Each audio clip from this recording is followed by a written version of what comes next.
My name's Drea, this is Kyle. We'll leave it at that. Today we're going to talk about self-destructing messaging applications. Oh, he's not talking to me. And so I'm sure you all know, you've heard about Snapchat, Wicker, Facebook Poke, Tiger Text. They all kind of have their own purposes and different security measures which are in place. Self-destructing messaging apps basically allow the user to send a text, picture, video to another user and do it in a way which the message should then be deleted or burnt after reading. The point of this presentation is basically to show you whether or not that's accurate and if there are any other supporting artifacts left behind. We're also going to talk about smartphone forensics. We are forensic investigators. And then we'll break down some of the artifacts based on operating system, iOS, Android, and then we're going to look at some network traffic.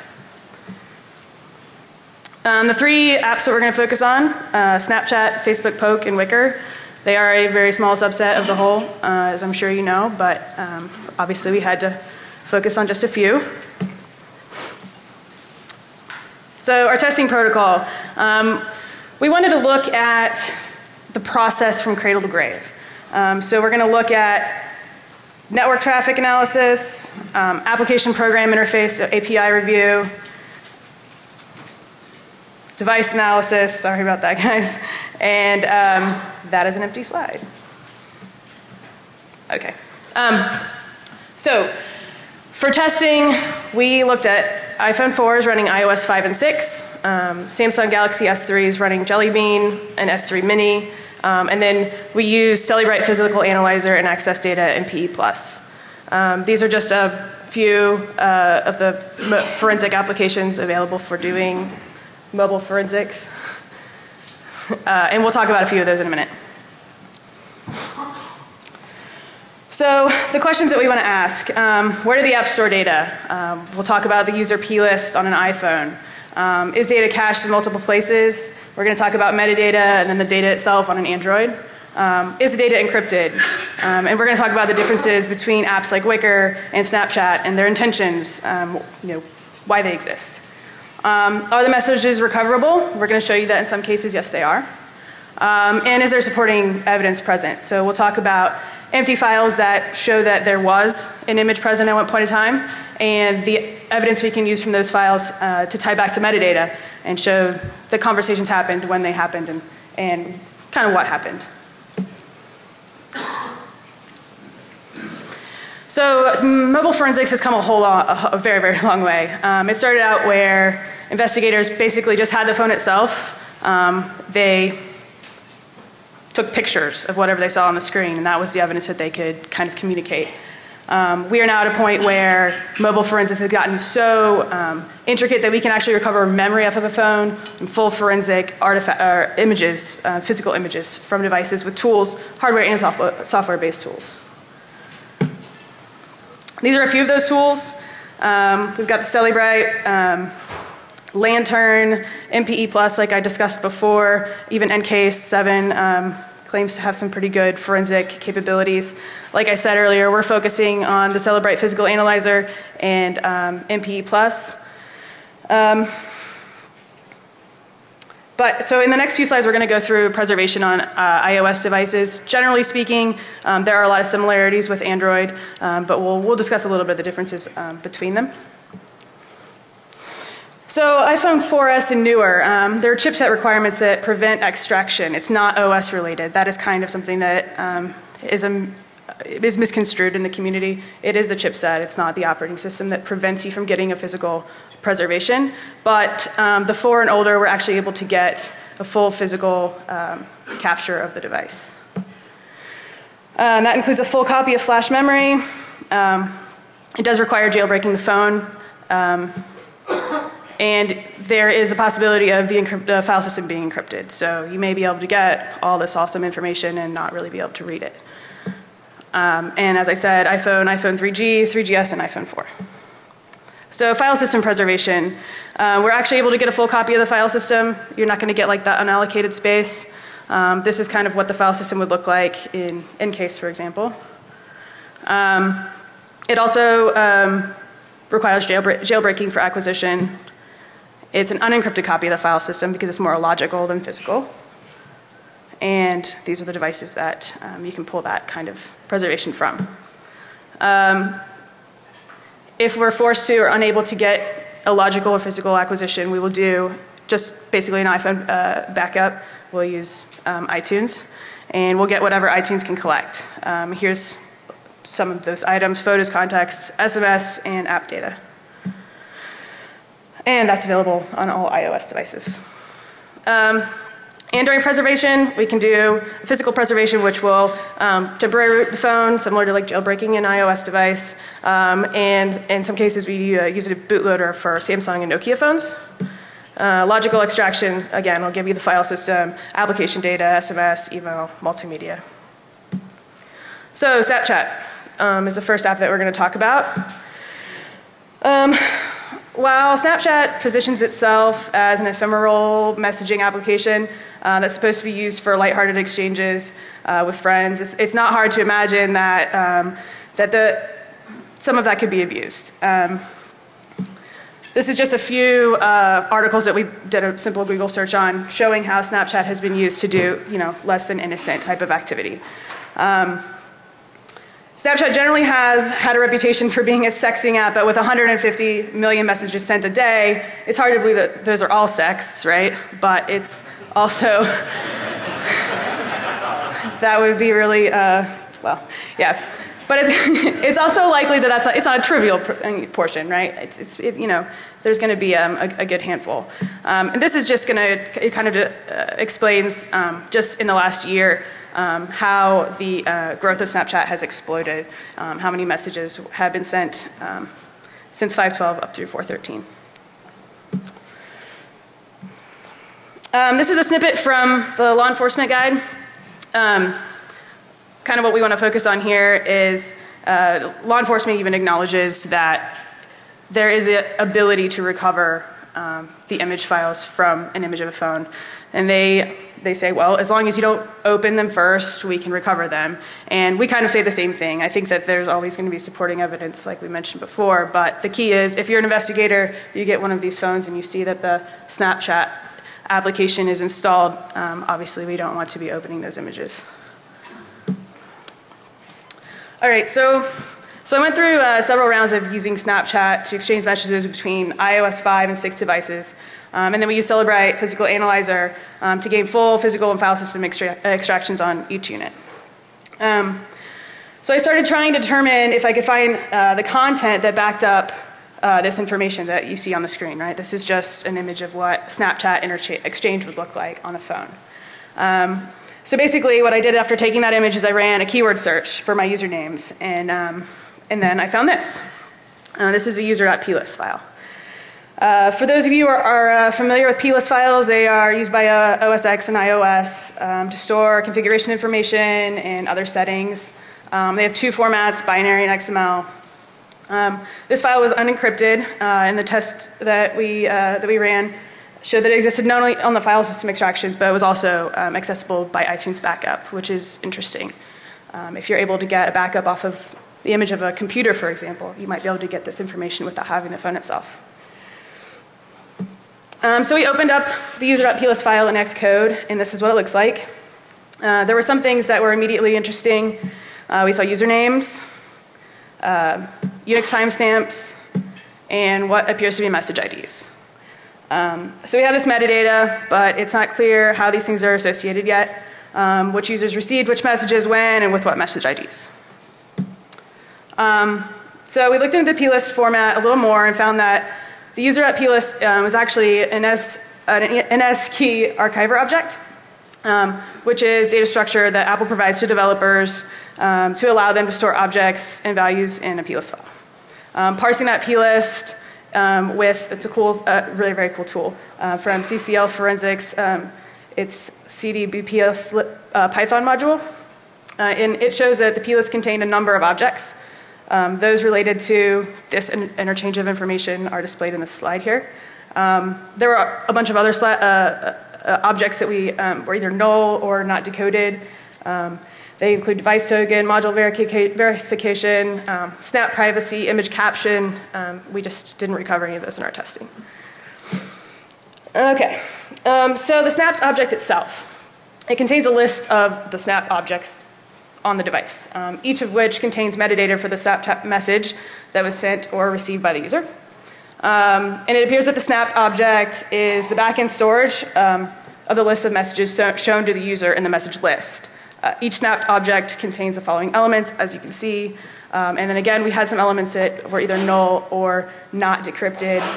And they were display, screenshots, and viewed timestamps. I'm assuming that screenshots field would be if somebody took a screenshot of a snap that you sent, and then you get that kind of message back like, hey, the user took a screenshot of this image.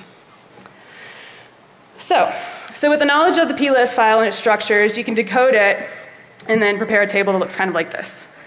This metadata has power for us as forensic investigators. We can say who's talking to whom and when. So for example, if you have a supervisor talking to an employee, you might have an HR issue. If you have an accountant exchanging snaps right before a filing, you might have a problem. If you have a student sending messages to a teacher, you might have a problem. So even without the contents of the image, this information still has investigative value to us. That being said, the question that everybody is asking, I'm sure, is if the snaps themselves are recoverable. Specific to an iOS device on this screen, it looks like the photos cannot be readily recovered from unjailbroken devices. Based on the behavior of the app and some conversations we've had with reversers, it sounds like Snapchat is actually keeping those images in memory. We haven't done any carving of unallocated space because we just recently were able to reverse the encryption, so maybe next year. But with respect to video, unopened and received videos can be recovered from the device, and it's actually stored on the device. So, is this what we're going to pick up? Android? Yeah. I'll do this one. Okay. So on Android, it's a little bit different. Metadata is actually stored on the device, and snaps themselves are more complicated. So Decipher Forensics is a forensic firm. I think they're based out of Utah. They found that images are stored unencrypted as unencrypted files on the file system even after they were opened. Others, including us, have done a little bit more research and found that snapshots are deleted, but only after the last message was received. So if you get 5 or 6 and you read 5 of the 6, they're still recoverable. And this is where I'm going to hand over to Kyle. Thanks, Drea. So again, I'm Kyle. So this is kind of taking a perspective of like a rooted Android device. So how many people out here have a rooted Android device they use, right? So what I did is I got a Samsung Galaxy S3 Mini. I rooted it, and then I just sent Snapchats back and forth to myself. So you can see initially on the right, I think on the left-hand side, the directory where that cached image is empty. I sent myself 2 snaps. You go in that directory, and you can see now there's 2 of these picture files that exist. So that kind of says, all right, now they're sitting on the phone themselves. I went ahead and looked at one, went back to that directory, and you can see that the files actually still exist. Now I went back out, reviewed the last one, and went back, and now they're gone. So kind of stepping back though, this is what I thought about the last couple days, and this is really simplistic when you think about it. These files exist on here. You have your rooted device. So just CP it out to your SD card. Those files will still be on the phone, and then you can take them off. But the user that sent them to you will never know that you actually have a copy of the files now. Because you all know if you use a Snapchat and you want to do that screen capture, you have to quickly do a screen capture on your iPhone device. Or I'm not too familiar with the Android device to do the screen capture, but you can do the same thing. But that alerts the user that you took that screen capture of the photo. This way, they would have no idea that you have the actually photos. So then you can save them off and keep them as long as you want. So kind of we're stepping through, so we're looking at the network forensics, the network analysis from this. So we kind of set up a man-on-mail proxy, and then we set the messages back and forth to each other. So it's kind of a hypothetical situation. You have to force a cert onto the phone, but yada yada yada. But it still gives a perspective of what the messages look like underneath. So we sent them back and forth, and we're able to download it, and it kind of gives you an idea of like what's the response and what's the request sent. So you kind of see this response here is actually very similar to what's actually found in the user plist file. And this is kind of talking on the iPhone devices. So when you look at that, but what's interesting about this is this is sent from the Snapchat servers every single time a message is sent. So this is the content that's similar into, that you'll find in the user plist file. And here is kind of what to note is the message ID in this one. So the message ID is what you want to tie back to that communication that goes back and forth between the two individuals. And then here what's interesting, this is a picture that was sent, right? So you're kind of looking at it here and you're like, well, how do you know it's a picture what's sent? And we all know that the magic number in a picture file is in the beginning of in the raw data, but here it's not that. So this kind of alludes to the fact that there is some kind of encryption underneath SSL that Snapchat is using. So this, you say this is good though, but we, working with a couple of reverses out there, these individuals had done some reversing on the APX file, and we're able to then determine that in reality, encryption is very simple. They're using AES electronic codebook mode, and the key is a fixed key, and that fixed key is for every single message that's sent. So it's very simplistically, these two guys wrote their own, PHP module and Ruby module. Before I even came across this, I was like, oh, well, now that I know the key based on this guy's blog here, which took me seconds to find that he posted, thankfully, I just wrote my own little Python script to then decode it, and I was like, oh, that was really simple. So I got to kind of looking at the Snapchat. So now we're going to look at Facebook Poke. So Facebook Poke app is just, when we did it was only for the iOS devices. Their whole thing is after the message is sent, it's deleted from the app. It kind of has the same idea as Snapchat. The user has a timer set, and that message will then self-destruct or disappear once it's done. Well, is that really the case? And here's what the devices we use to do that. And again, we capture the traffic, and we'll talk about that as we step through. So look on the device. Keep in mind these GUIDs change per install. So these are just kind of specific to my device that I had. But when you looked in these directories on the under the iPhone, you see these directories. So it had this one file, or one directory that contained a cached SQLite. So it basically cached the photos of your Facebook profile pictures, and it's stored in there. And then it had another directory, the one right below that actually had the pictures. So now you kind of have the users that you communicated with and a thumbnail of the pictures you communicated with. But what really was the all be all for at least a digital forensics approach is in the store.sql database. This database probably had about, I didn't remember counting, but like at least 50 tables in it. But this one table of interest is the Z poke messages table. So in here we were able to find recipients in a counter. You had the sender, you had a time limit, you had a creation time, you had the media type that was sent, and then you had any text that was sent with that. So we all know that you can either send a text to the person, you can send a photo to the person, but then you can send a photo with text to the person. So all this is stored in this database. And here's just a kind of picture of it and showing you kind of the one that highlighted, you can see that the message field itself is null, but still text was sent. So this stored everything that was sent. And then the other table underneath that is a Z poke messages edge. So you can do a join on that table, and then you can see the viewer state itself. You can see when they viewed it, what time they viewed it, whether they did a screen capture of it or not. So like putting all this together, you can really draw the picture to what's going on. Maybe you don't have the photos, but again, like we did earlier, you can see that these communications exist. You can build a spreadsheet, and you can be like, yes, you talked to Jane at 7 p.m. on Sunday, and you sent this type of message to her. And this is the text that might have been included. And then just in this whole table itself, or in this database itself, there's another table that is the avatar table, and this included like your Facebook ID. So you can based on this whole one database alone, you can build a whole structure of this communication of the one person's device.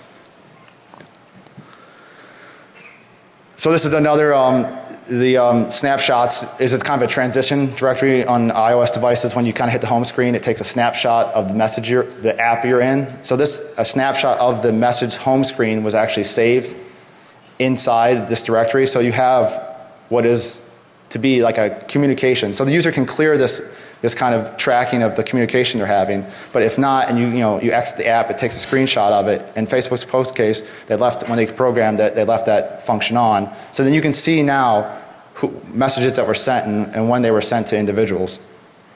And then in one of these other directories, you have plist files. So I redact them. I don't know why I did, because it doesn't really matter, because these are but my Facebook IDs that I use for this. And basically, it stores that information. So you know, you can take that Facebook ID number and you can go to the, I think I have it on the next slide, like a developer explorer from Facebook. You can put that ID in and you can see the actual username that's tied to that ID. That's open source, so that's all out there. So then you have, you have these other user agent, you have the login ID, you have the last time they registered for Facebook. So you have this big, you can build this big picture of when this user was communicating, using this app, who they were talking to, when they were talking to them. So then we could look at the network analysis side of the stuff. You know, we see these posts, that's like when you send a message, they all look like this kind of post. When you receive the message, it does a GET request and a POST request as well. But what's interesting and different from Snapchat is Facebook just this gzips encodes it. So what's nice about man-to-mail proxy, it strips that off. So actually there's really no underlying encryption under SSL using Facebook POK. You know, unlike Snapchat that used the 16-byte key, these guys don't do that. So you're able to then, you know, easily save out pictures that were sent. So if you're able to, you know, capture their traffic that way, you can then, it also keeps fields of what text was sent, if a picture was sent, and if a picture was sent with text. So this is all caught in the, you know, this is all in the payload of the traffic itself. And this is that link I was talking about. You can take that user ID back here that I redacted for no reason, and then send it to this link, and it can say, it'll say my name was tied to that user ID. So if you have those plist files that contain that number, you can take that and you can figure out who they actually, you know, the name they have registered with Facebook. So this is kind of taking a look from the perspective of what the traffic looks like itself. This is a payload of the picture, so you can see in the blue text it recognized it was gzip encoded, strips that off for you. So the underlying payload itself, you can, you know, it's the JPEG payload, and then here you can see there's a picture message with text, and it actually stores in a message field. It says basketball hoop. So now you can really draw this big picture if you're able to capture traffic. And the biggest thing we're trying to draw here is that Snapchat uses the encryption, Wickr uses encryption, but Facebook really doesn't use any encryption.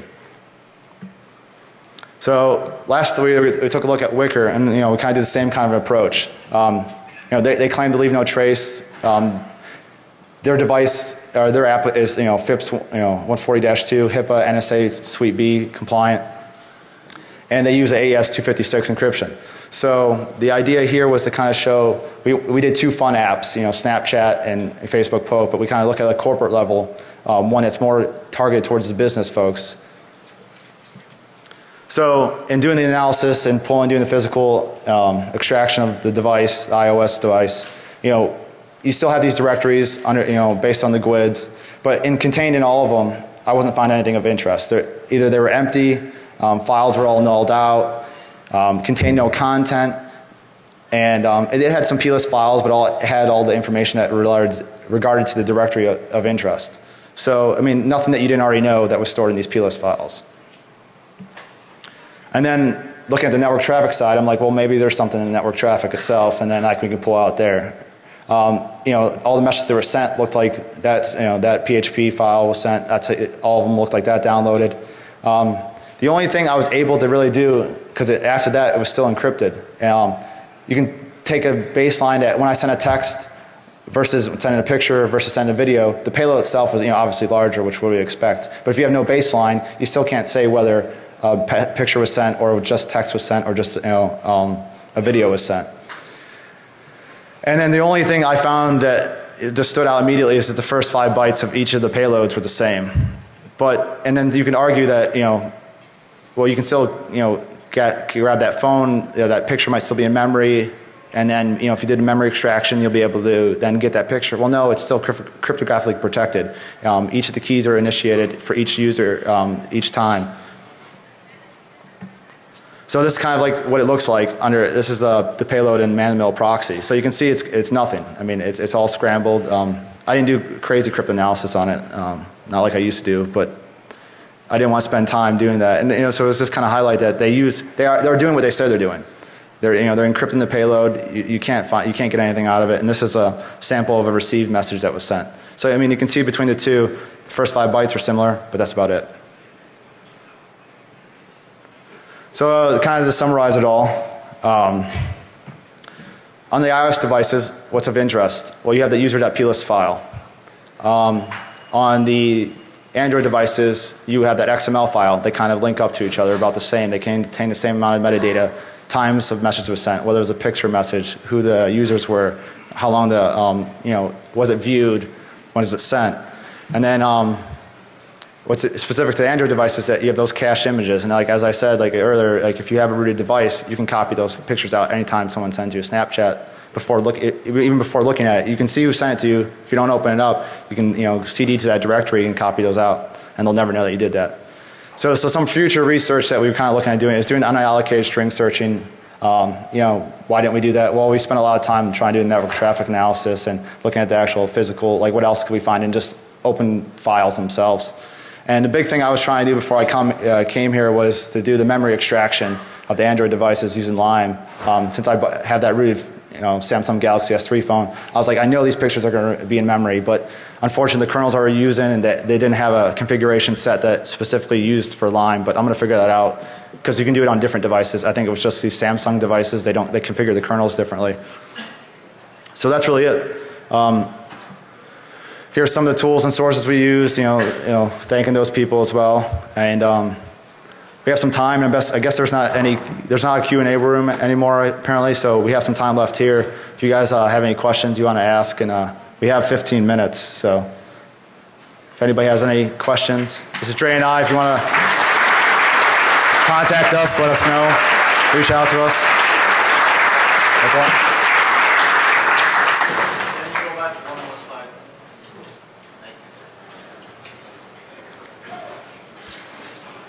So you talk a lot about recovering received messages. Can you talk more broadly about sent messages? Did you look that up? So we did. So like those are in some cases.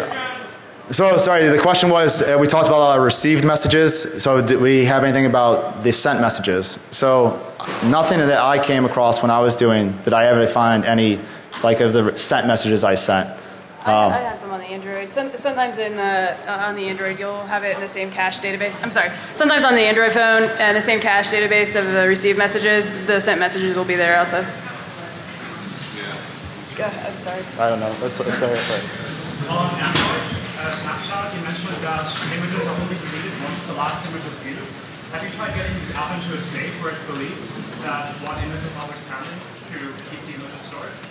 We have not tried that. Yeah, we have. So the question was, the question was, did we ever try to trick the app into making it think that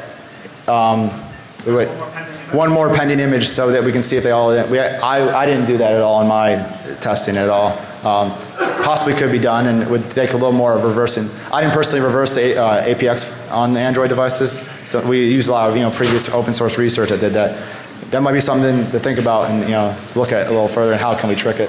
You should mention Snapchat coming after the API. Oh yeah, so there was we worked with another colleague that actually created an API to work, third-party API to work with Snapchat, and he caught wind of Snapchat getting a little finicky about that, so he actually pulled that down and removed that from GitHub. So we were going to talk to that and explain his little research that he did, but there was that there was rumors that Snapchat didn't like that, so he pulled down his API. Okay. Oh. Yeah, if you want, there's a mic in the center if you want to walk up and ask questions, but go ahead. Any work on iMessage? The question was, is there any work on iMessage? No, we actually didn't do any of that. We're just kind of looking at these specific apps. There was a few others, like Silent Circle has a similar kind of setup of self-destructing, but they have a paid service, and yeah, we could have done that and paid it, and our company might have paid for that, but we just didn't go that route. Tiger text? Yeah, the one that, Tiger text? the one that talks about like Oh no, we did do some research with Tiger text though, which is it's a secure email, and we were able to recover pictures, but no communication information. Okay, thanks. Is the buzzer increase mass station instruction as well say on the receiving end by modifying the database or the messages. But for instance, if you modify the value of, let's say, the maximum time limit. Right. So for our purposes as forensic investigators, and I'm sorry, I can't repeat that whole question, but I can say this, we're always dealing with like what comes into us, so it's very hard for us to do kind of like preventative work or, you know, exploit the device in any way, shape, or form. We're kind of getting it as evidence. So a lot of that research is very interesting. It's just really not been stuff that we've looked into. Well, I want to thank everybody for coming and appreciate it. There's definitely more people than I expected.